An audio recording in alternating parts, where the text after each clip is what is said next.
Ego não dirige a sociedade? Claro que sim. A gente não tem... Olha, poxa vida, porque eu sou cientista, eu vou dizer a verdade. Não tem esse negócio. Você viu na pandemia? Você acompanhou? Ciência, sim. Ciência, ciência. Você acreditava só porque o cara falava que era ciência, ciência, ciência? Claro que não. Eu também não.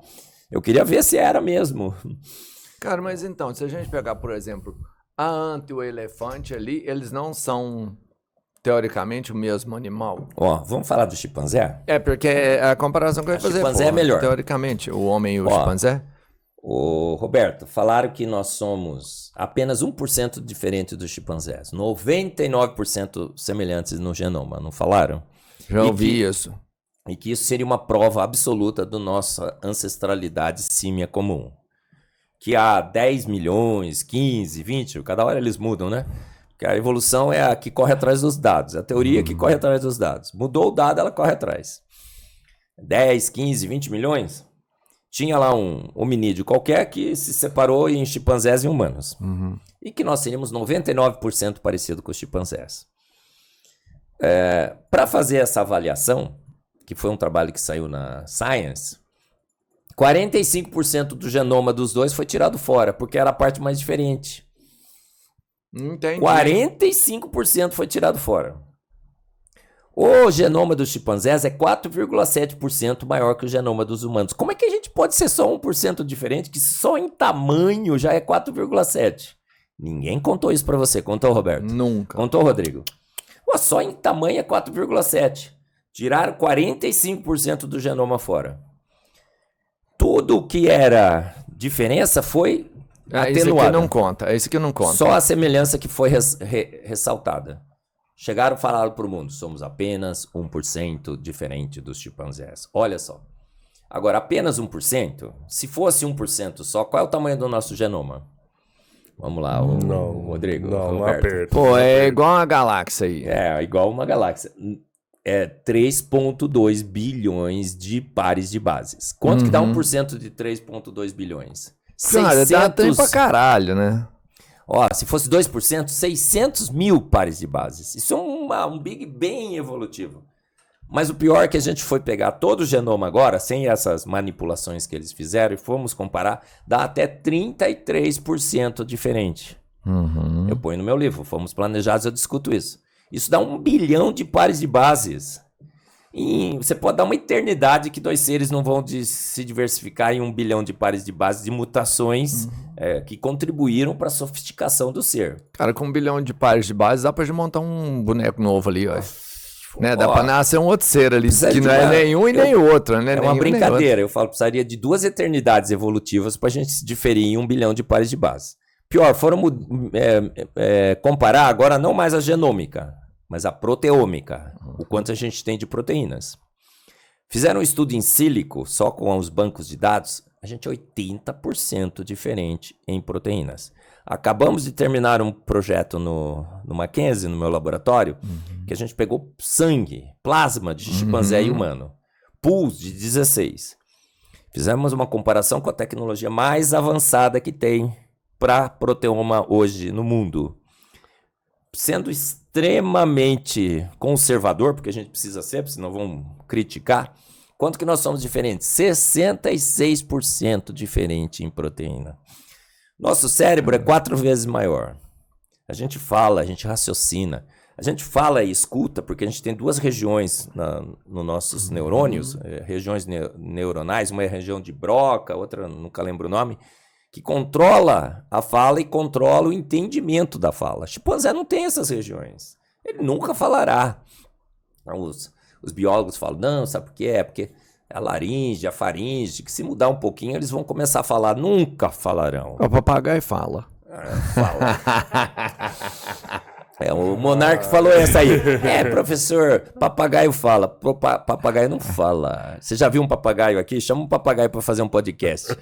Ele só repete sons. Emite sons repetitivos que ele aprende. Mas ele não fala, ele não conversa.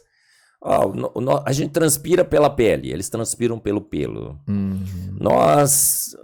O cromossomo Y, foram comparar. O cromossomo Y de humanos é 100% diferente dos chimpanzés. 100%. O branquinho do olho. Por que a gente tem branco no olho? O fundo branco. E o chimpanzé tem fundo escuro. O dele é mais... O dele é escuro. Porque animais precisam fugir das suas presas. E o animal, o predador não... precisam fugir dos seus predadores, né? Presa eles pegam. É verdade. Os predadores, o que acontece com os predadores? Eles não sabem onde é está bom olhando. que ele não veja para onde você está olhando. Então o fundo preto é um sistema que Deus colocou lá para disfarçar, certo? Agora a gente é branco por quê? Porque Deus quer, a Bíblia diz que ele vinha no final da tarde conversar com o homem, ele quer ver se você está olhando para ele, né? Se não está olhando, falou, olha aqui, né? Nós somos seres sociais, totalmente diferentes. Então eu tenho uma lista imensa lá nas minhas palestras, eu já dei Exim para ter humano? Absolutamente não. Como é que a gente fica anunciando para o mundo que a gente evoluiu e que o chimpanzé é nosso parente evolutivo? Não tem nenhuma evidência. Caiu isso daí totalmente. Somos seres totalmente distintos de chimpanzés. Já se fez algum transplante de órgão de chimpanzé para humano? Não. Somos parecidos, não somos? Mas eu tava pensando, na hora que você falou, eu pensei talvez no plasma mesmo ali, de uma parte do sangue. Às vezes a gente conseguiria. Zero. Não dá, né? Não dá. Foi o plasma que a gente usou na nossa comparação. As proteínas do plasma do chimpanzé e do humano, 66% diferentes. Porque se a gente tivesse algum grau de parentesco, por exemplo, né? Não seria difícil isso. Ó, o transplante. Nunca fizeram um transplante de um órgão no chimpanzé para o humano. Fizeram outro dia de porco. Tipo, eu ia falar, do porco já deu certo. Acho que o rim não foi. Olha só, Roberto, como que é a mídia hoje. A mídia anuncia um dado pró-evolução e ela nunca anuncia que aquele dado pró-evolução faliu. Fizeram o transplante do órgão do porco, certo? O homem estava em que condições? Morte cerebral. Fazia um mês já. Para conseguir transplantar o fígado, acho que foi o fígado, né, que eles transplantaram, foi. Nocautearam o sistema imunológico do homem. Porque ele estava morto mesmo, certo? Só vivia por vegetar. Estava vegetando, na realidade. O cérebro já tinha ido. Outros truques lá que eles fizeram. Puseram o fígado começou a funcionar. Anunciaram ao mundo, olha, meros mamíferos, somos meros mamíferos, parente de chimpanzé. A gente é muito mais parecido de porco do que chimpanzé mesmo. Eu digo que só os palmeirenses que gostam disso daí. Não, porca tua mana, né? O que aconteceu? Em um mês, o cara morreu. O cara já estava morto. Mas ele morreu por causa do transplante. Não Mas anunciaram ao mundo. O transplante em si ele já é traumático. Mesmo vamos pensar, se a gente pegar um órgão de um ser humano passar para outro, ele vai ter um alto índice ali de probabilidade. Mas anunciaram que tinha dado certo. Né? Sim, eu não tô refutando isso, não. Mas por quê? Olha, meros mamíferos, tá vendo? Transplantou de porco, pode transplantar de outros animais, a gente tudo evoluiu da mesma ameba. Mas não, o que aconteceu é que morreu. Ou seja, a Bíblia diz, né? Eu, além de defensor do design inteligente, sou um defensor da palavra de Deus, da Bíblia. A Bíblia diz, olha, segundo a sua espécie, segundo a sua espécie, segundo a sua espécie. Nos fez segundo a sua espécie. Macho e fêmea nos fez. E a espécie da Bíblia são as famílias hoje. Caninos, felinos. Então, esquece. A Bíblia traz realmente o que é Deus de forma correta? Com certeza. Ela descreve todas as características desse Deus e diz que os que não estão descritos na Bíblia, essas características, seriam observados na natureza. Romanos 1,20 diz, porque os atributos invisíveis de Deus, seu eterno poder e sua divindade, serão vistos claramente nas coisas criadas. Então, o que você não conhece de Deus pela Bíblia, a própria Bíblia diz... Observe a natureza. Pergunte aos pássaros dos céus, aos peixes do mar, à terra. Quem de todos eles ignora que foi o Senhor que os fez? Porque a diversidade, a sofisticação dos seres na terra, sensacional. Beleza. Beleza faz sentido à luz de Darwin? Tem o Rodrigo Pena Firme e o Daniel Trindade no Design Inteligente que fazem palestras sobre beleza. Me diga, era bem melhor a gente ser feio, não é? Mais feinho do que nós já somos, não sei se era bom ser feio, nunca fui. Por quê? Um bicho ia nos pegar, né? Por que tem coisa bonita no mundo? Não faz sentido. A beleza não faz sentido à luz de Darwin. O pavão, por exemplo, eu falo nas minhas palestras, um bicho totalmente sensacional. E aquela cauda é meio um estorvo. Ele não... Até que ele voa, hein? O pavão voa, mas não tão bem. Então Darwin, olhando o pavão, falou assim, nossa, não pode ser seleção natural.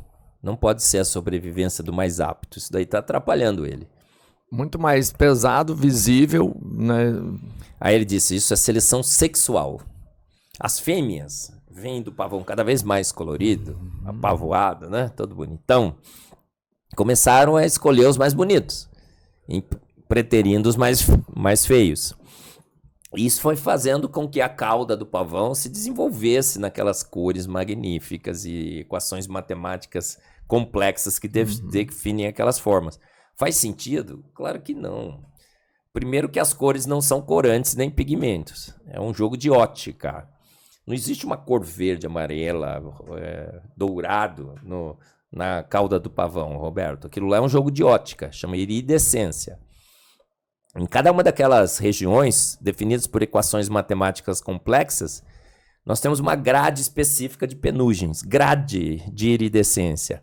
O ângulo das penugens está bem dirigido para que quando a luz branca do Sol bata lá, haja uma interferência destrutiva de ondas eletromagnéticas. Já estudou isso em física, Roberto? Não? Sei lá, se eu estudei. Quanto mais você estuda, mais você percebe que o design inteligente está em todas as coisas. Vem a luz, você joga com as grades. Se você joga uma onda para destruir a outra, você destrói. Se você joga para enaltecer a outra, você enaltece. Mas você tem que calcular muito bem os ângulos.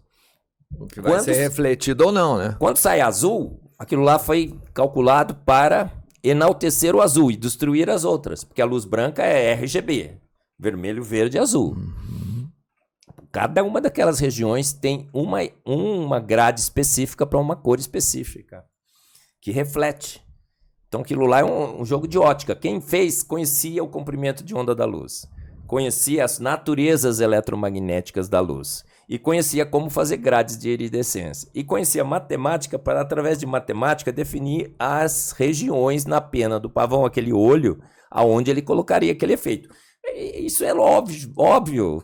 Quem negar isso vai ter que negar a matemática, a física, que não, foi uma evolução ao longo de milhões e milhões de anos. Desculpa aí, eu não creio em você.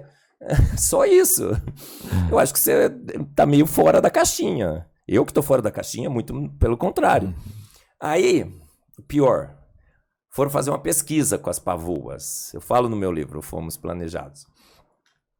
Foram fazer uma pesquisa e perguntaram para a pesquisa, o que é para as pavoas? Pavoas, o que você escolhe no pavão? Elas escolhem o pavão mais colorido? Já viu corte de pavão e pavoa? O pavão fica lá todo se exibindo, né? Ele abre o seu leque, eles fazem um zumbido e tal. A pavoa fica assim, ó. Tô nem aí, cara. Ela não olha para o pavão, ela escuta o som que ele produz. Então a conclusão é que ela escolhe o pavão pelo acoustic signaling, o sinal acústico que ele emite. Esse é o principal critério de seleção. Foram também verificar que cor que a pavoa enxerga. Ela simplesmente não enxerga as cores da pena do pavão. Ela só enxerga um roxinho numa região lá. Caiu por terra a seleção natural. Então sexual. Seleção sexual, isso. Não tem. Eu falo assim, se você é feio, não é? Ainda bem que Darwin não tá certo, né? Pois é, senão não existiria. Né, Roberto? Senão, pô, você é bonitinho, né? O Rodrigo também. Não, mas eu não ia estar aqui não, mano. Tem gente muito melhor, né? Assim, graças a Deus, Darwin errou. O que as mulheres... Pô, as mulheres sabem disso, não é beleza. É o papo, não é? Claro que é, sabemos que é. Fala, querida, te darei a lua, né? Elas ficam todas apaixonadas. É exatamente isso que acontece com o pavão também. Então, evidências e mais evidências que a gente foi acumulando ao estudar a vida, que nos mostram que processos evolutivos não têm chance nenhuma de terem agido na vida. A vida é coisa de profissional e as coisas foram feitas prontas. Os pássaros, como é que eles voam? Evolução do morcego. Eu estava falando sobre isso ontem numa das minhas palestras. Outro dia eu estava lendo no livro de biologia como que os morcegos evoluíram. E aí, o que você acha? Ué, ele era... O morcego ele já era um rato, no caso. Basicamente isso. Ele veio de um rato, o morcego? E ele precisava, sei lá, de fugir de um predador. Isso. E aí ele desenvolveu uma membrana Subiu na articular, árvore. enfim, e aí virou um morcegão lá, mano. Isso parece Depois ele virou conto. até um Drácula. Parece conto de gibizinho da Mônica, não parece? Pô, para com esse negócio. Eu chamo isso de ciência. Olha assim, um rato, era um roedor, um mamífero roedor na Terra. Não é exatamente um rato, porque a gente pensa até que esse bicho já foi extinto. Que no chão tinha muito predador. Então ele resolve subir nas árvores. Sim. Tudo bem. Pensa bem a situação do pobre e do infeliz. Mesmo subindo nas árvores durante o dia, ainda muito predador corria atrás dele. Então ele resolve trocar o turno. Agora, ele dorme durante o dia e acorda durante a noite. Agora, o pobre do bicho, que foi feito para andar no chão, caçar no chão, em rasteiro, agora está em cima da árvore, de noite, no escuro, sem poder ver, morrendo de fome. Ou seja, ele está fraco, fraquíssimo. Aí ele vê que tem uns insetos voando. Vê, não vê, né? Tá escuro, uma escuridão, né? Só se for uma noite de lua cheia, né? E aí a história conta que ele começa a pular de galho em galho. E nesse processo ele vai desenvolvendo uma asa. Ah, não dá aí não. Rodrigo, você acha que isso é verdade? Não dá. Vai Mas dizer... isso aí E o não dá, pior, não. como ele não enxerga, sonar, como ele não enxerga, ele desenvolve um sonar. Eu falo, nem tomando Red Bull, gente. Para com esse Não negócio. dá. Mas dá pra gente quebrar muito dessa teoria, assim, será. pensando só logicamente. Que, teoricamente, ele troca o dia pela noite, ele já se ferrou muito.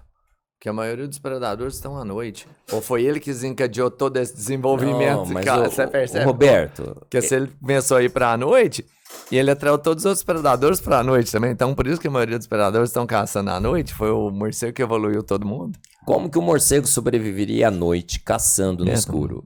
Se ele tivesse sido feito com asas e com radar. Concorda? Sim. Desde o início. Não, aí pra ele tá bom, o jogo tá certinho. Sim. Tá jogando em casa. Se ele tem radar e se ele consegue voar, a noite é perfeito. Tá jogando em casa. Agora, enquanto ele não desenvolveu essas coisas, agora, quantos milhões e milhões de anos teriam que passar para que esse bicho pulando de árvore em árvore começasse a... O pior, que se começasse a nascer uma membraninha que não servisse ainda de asa, a seleção natural ia ver aquilo como estorvo. Tá atrapalhando a patinha dele. Fala, arranca esse negócio aqui. Enquanto a asa não funciona como asa, para que ela presta? Presta só para atrapalhar. Você quer ter uma membrana aí que não sirva para você voar? Você vai falar, arranca essa porcaria, não? Você vai no Procon no outro dia. Com certeza. Então essa é a história evolutiva que o pessoal quer me convencer então, que é melhor que a do design inteligente. O que eu acho é que eles falam assim, fica muito assim, pô, você tem que ter muita imaginação pra você acreditar que seria a fé, né? Pra você acreditar em uma coisa assim que você não consegue comprovar. Mas aí você me dando um exemplo desse do morcego, a sua imaginação tem que ser muito maior, porque falando em evolução, talvez seja muito mais simples ele só evoluir para um bicho menor ou maior e conseguir se defender, ou menor e conseguir se camuflar melhor, do que desenvolver uma asa e um radar e um sonar e tudo isso. Ó, tem os bichos que eles chamam de extremófilos, que resistem aos extremos. Eu falo no meu livro também dos tardígrados. Tardígrados é um bichinho, parece eles chamam de urso d'água. Parece um ursinho gordinho, assim, fofinho, mas minúsculo. Levaram até pro espaço numa sonda aí, numa dessas viagens. O bicho se reproduziu no espaço e sobreviveu à radiação do espaço, porque Caramba. ela é mortal. Sim. Esses tardígrados, você coloca em água quente, eles sobrevivem. Coloca em gelo, eles sobrevivem. Se tem pouca água, eles se desidratam, secam como uma uva passa e ficam... tem um experimento de 28 anos que ele ficou ressecado. Pôs água, ele, ressuscitou. Que isso? Aí você vai falar assim, como é que um bicho desse poderia ter evoluído? É um extremo de sofisticação. Você pode até pensar numa evolução para resistir ao gelo, tá? Foi sendo posto no gelo, ele lenta, gradual e sucessivamente, foi... Mas e agora o calor?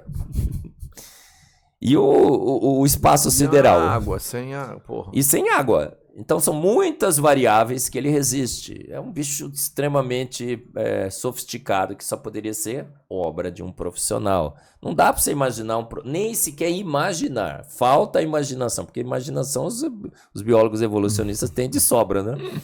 Falta até imaginação para você imaginar um processo evolutivo.